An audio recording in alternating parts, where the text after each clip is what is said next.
देखिए, कुछ कहानियां ना सिर्फ कहानियां नहीं होती, वो उन जगहों की पहचान बन जाती है। वो हवा में फुसफुसाती हैं, समुंदर की लहरों में गूंजती हैं और बस सही वक्त यानी रात के अंधेरे का इंतजार करती हैं। तो आज हम डुमास बीच की ऐसी एक कहानी में उतर रहे हैं जहां सच और वहम के बीच की लकीर ना बिल्कुल धुंधली हो जाती है। अब ये सिर्फ एक कहावत नहीं है, ये डुमास बीच पर जिंदा रहने का पहला और शायद आखिरी नियम है। एक ऐसा नियम जो न जाने कितनी पीढ़ियों से वहां के लोगों की जुबान पर है, और इसी नियम को कुछ दोस्त अपनी बेफिक्री में आजमाने वाले थे। तो कहानी शुरू होती है कॉलेज के 5 दोस्तों से। वही कॉलेज वाली मस्ती, वही एडवेंचर का कीड़ा। गोवा और पहाड़ों से बोर होकर ना वो कुछ ऐसा करना चाहते थे जो उनकी हिम्मत को परखे। तभी मयूर ने एक नाम सुझाया, डुमास बीच। हाँ, वही जगह जहां जाने के नाम से ही दिन में भी लोगों की रूह कांप जाती है। देखिए, ये सोशल मीडिया रील्स वाली कोई आम हॉन्टेड जगह नहीं है। इसकी जो ये पहचान है ना, वो पीढ़ियों से चली आ रही सच्ची झूठी कहानियों और चेतावनियों पर टिकी है। आलम यह है कि सूरज ढलने के बाद वहां के लोकल मछुआरे भी उस तरफ अपनी नाव ले जाने की हिम्मत नहीं करते। खैर, अगली दोपहर जब ये 5 दोस्त डुमास पहुंचे तो नज़ारा बिल्कुल उम्मीद के उलट था। बीच लोगों से भरा पड़ा था, बच्चे खेल रहे थे, गुब्बारे वाले घूम रहे थे। मतलब ऐसा लग रहा था मानो कोई मेला लगा हो। किसी भी तरह का डर या खौफ दूर दूर तक महसूस ही नहीं हो रहा था।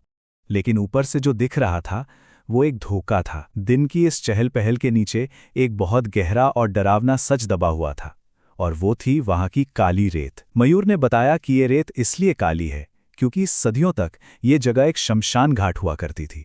सोचिए, रेत के हर कण में राख और मजाने कितनी अनकही कहानियां मिली हुई हैं। तभी उनकी नजर एक अजीब से आदमी पर पड़ी जो रेत पर झुका हुआ कुछ बीन रहा था।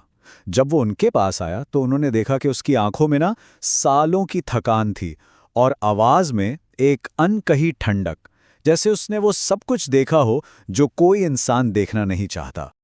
उस आदमी ने बस एक लाइन कही, लेकिन वो एक लाइन नहीं, एक सीधी सीधी चेतावनी थी।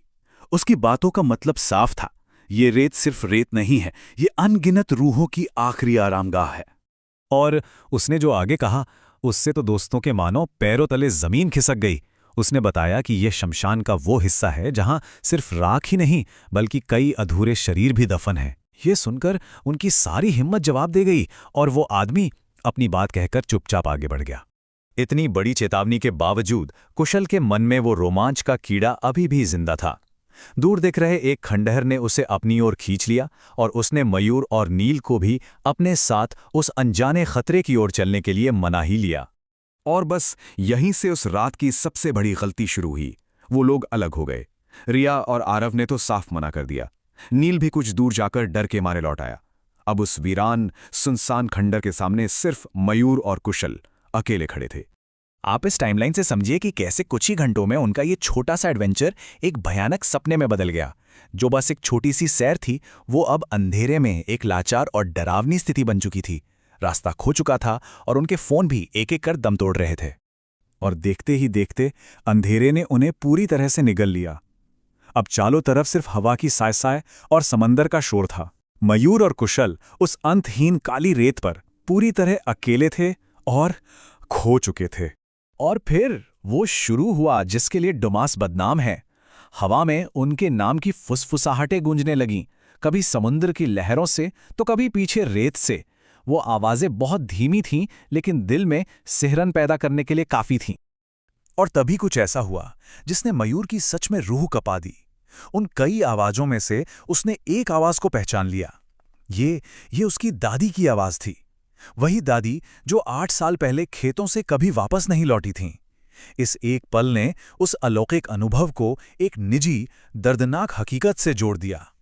इसके बाद तो जैसे डर ने एक एक करके उन पर हमला करना शुरू कर दिया। पहले हवा में जलती हुई चिता की तेज गंध फैल गई। फिर दूर रेत पर एक सफेद साया दिखा जो पलक झपकते ही गायब हो गया। और फिर अचानक चारों तरफ से कुत्तों के रोने की दिल दहला देने वाली आवाजें आने लगीं। कुत्तों की आवाजें जैसे ही बंद हुईं, दूर से राम नाम सत्य है का स्वर सुनाई दिया। एक पल को उन्हें लगा कि चलो कोई तो मिला, कोई इंसान है। लेकिन ये उम्मीद कुछ ही सेकंड में खौफ में बदल गई जब उस अंतिम यात्रा में शामिल परछाइयां जलती हुई लकड़ियां लेकर उन्हीं की तरफ दौड़ पड़ीं। वो बेतहाशा भागे, भागते भागते जब पानी के पास पहुंचे और पीछे मुड़कर देखा तो वहां कोई नहीं था। तभी उस रात का सबसे भयानक मंजर उनके सामने आया। समंदर के पानी से एक विशाल चमकती हुई आकृति ऊपर उठी। उनका डर इतना गहरा था कि उनकी चीख भी गले में ही घुटकर रह गई। अगली सुबह हुई। रात का वो खौफ जा चुका था और अब दिन की एक डरावनी सच्चाई सामने खड़ी थी। नील, रिया, आरव, मयूर के मामा और पुलिस सब उस सुनसान बीच पर उन्हें तलाश रहे थे। काफी खोजबीन के बाद मयूर और कुशल मिल तो गए, पानी के किनारे बेहोश पड़े हुए। उनके कपड़े पूरी तरह गीले थे और पूरे शरीर पर रेत चिपकी हुई थी। वो कुछ भी बताने या समझने की हालत में नहीं थे।